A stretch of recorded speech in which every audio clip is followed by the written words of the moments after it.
Salve, salve meu amigo, salve, salve minha amiga, seja bem-vinda mais uma vez a mais uma aula do professor Rafa. E gente, nós estamos continuando aqui a tal da meiose.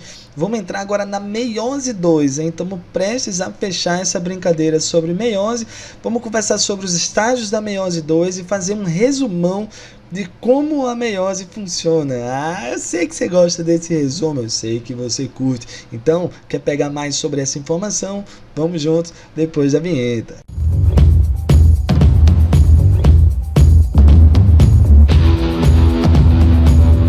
Beleza, tchucos? Então, em relação aos estágios da meiose 2, a gente começa mencionando aqui, ó, em relação à prófase 2. É tudo muito repetitivo agora, porque vai ser muito parecido com a mitose, certo, moçada? Então, aqui vai ser jogo rápido, onde a gente comenta o seguinte: na prófase 2 tem a formação das fibras do fuso mitótico, os cromossomos duplos, que já estavam duplicados da meiose 1, se movimentam em direção à placa metafásica, né? Aí você entra na metáfase 2, né? Você já pega lá, ó, os cromossomos alinhados, né?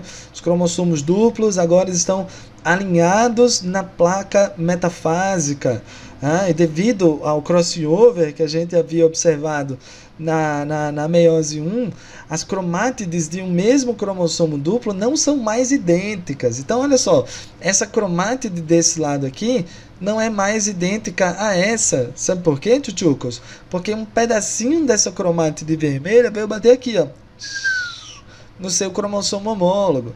Então, essa cromátide azul também não é mais igual a essa, né? Porque rolou o tal do crossover. Então você tem agora moléculas diferentes, né? Uma molécula vermelha e uma molécula vermelha com um pedacinho do azul.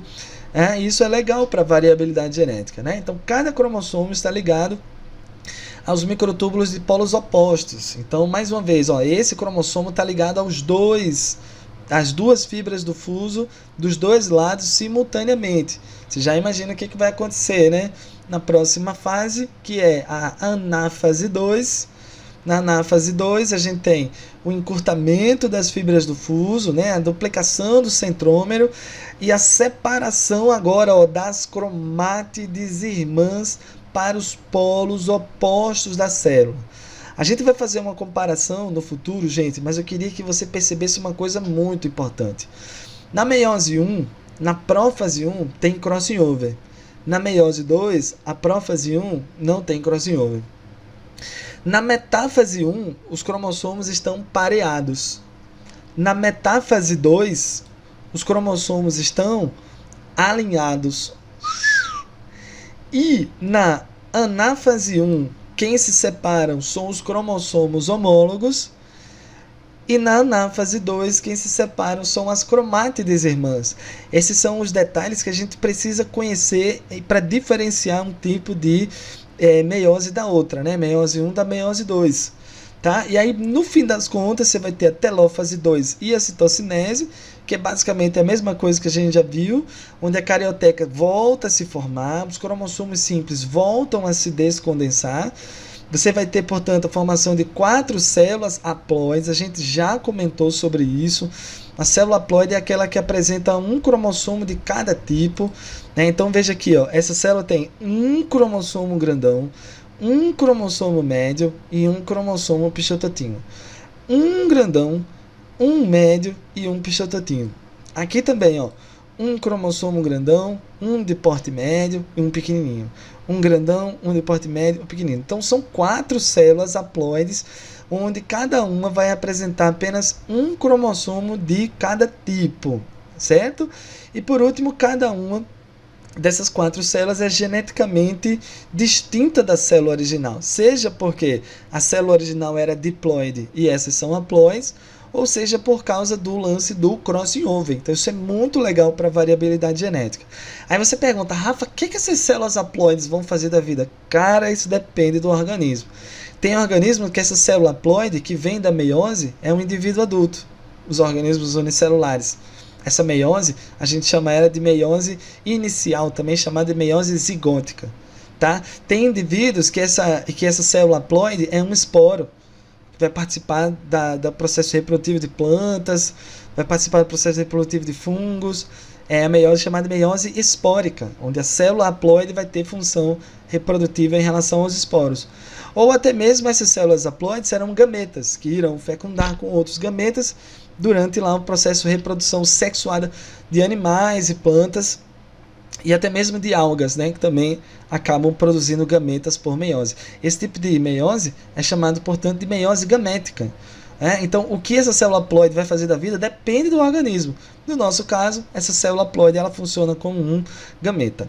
Tá? E aí, para dar uma fechada bem legal na meiose, a gente pega essa imagem aqui, ó, e vai seguindo ponto a ponto para entender bem legal como é que funciona.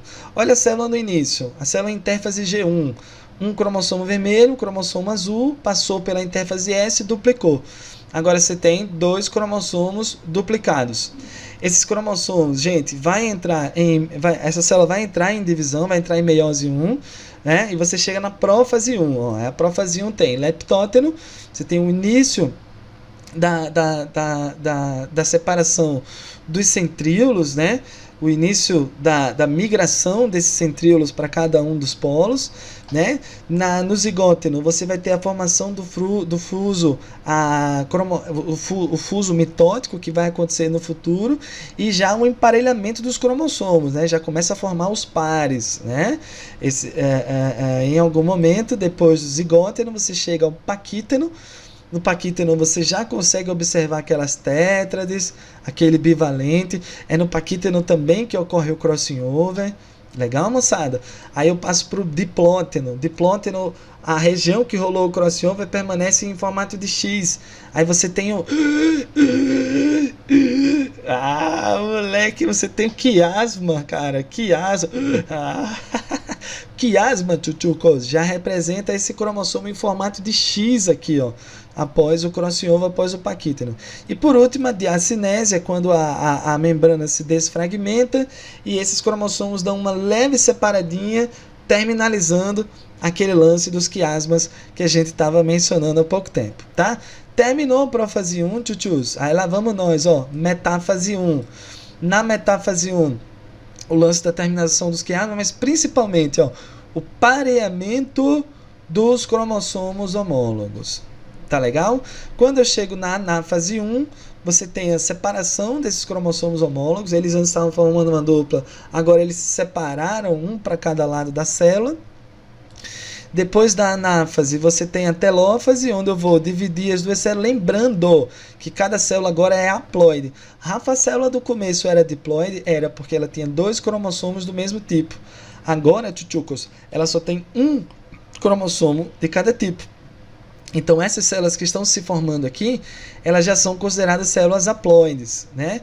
Terminou a telófase 1, a gente entra agora na meiose 2. Aí entra prófase 2, duplicação dos centríolos, volta a condensar os cromossomos. Metáfase 2, aqui não dá para ver, mas eles estariam alinhados, se tivesse mais de um cromossomo, eles estariam alinhados, né? Alinhados, diferente da metáfase 1, que eles estavam pareados. Na metáfase 2, eles estariam alinhados, né? Aí na fase 2, esse cromossomo ele vai, ó, se separar em 2 metades, né? Então você separou uma cromátide para um lado, separou uma cromátide para o outro lado, né? Cromátide para cá, cromátide para lá, e no final das contas você teve a citocinese, formando 1, 2, 3, 4 células haploides, cada um apresentando apenas um cromossomo de cada um dos 2 que a gente observou no início desse bate-papo, tá? Então, meiose é isso, moçada. Meiose é repetição, é meio que memorização, né? Principalmente para a galera dos vestibulares mais tradicionais, para a galera do Enem. Vamos entender aí a questão da variabilidade genética da meiose, a importância em relação à formação de gametas diferentes, né? Gametas com cromossomos diferentes por causa do crossing over. Vamos lembrar que a meiose permite a formação de gametas haploides, e quando você junta 2 gametas haploides, você forma um novo indivíduo diploide.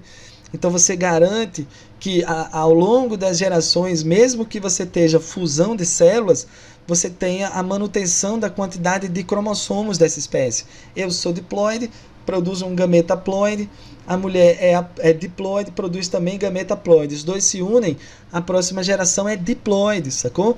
Então garante a manutenção do número constante de cromossomos durante as gerações, mesmo que ocorra fusão entre células. Agora, lembrando que eu estou fusionando duas células que apresentam metade da informação genética. Quando tu junta duas metades, tu forma um inteiro, tu forma um zigoto, tu forma um tchutchuco que vai crescer e, enfim, formar um novo indivíduo no futuro. Falou, moçada? Então, vamos ficando por aqui. Essa foi a nossa visão geral aí da meiose. Se ligue que a gente ainda tem mais bate-papo para conversar sobre essa divisão celular que influencia em tantos aspectos da biologia.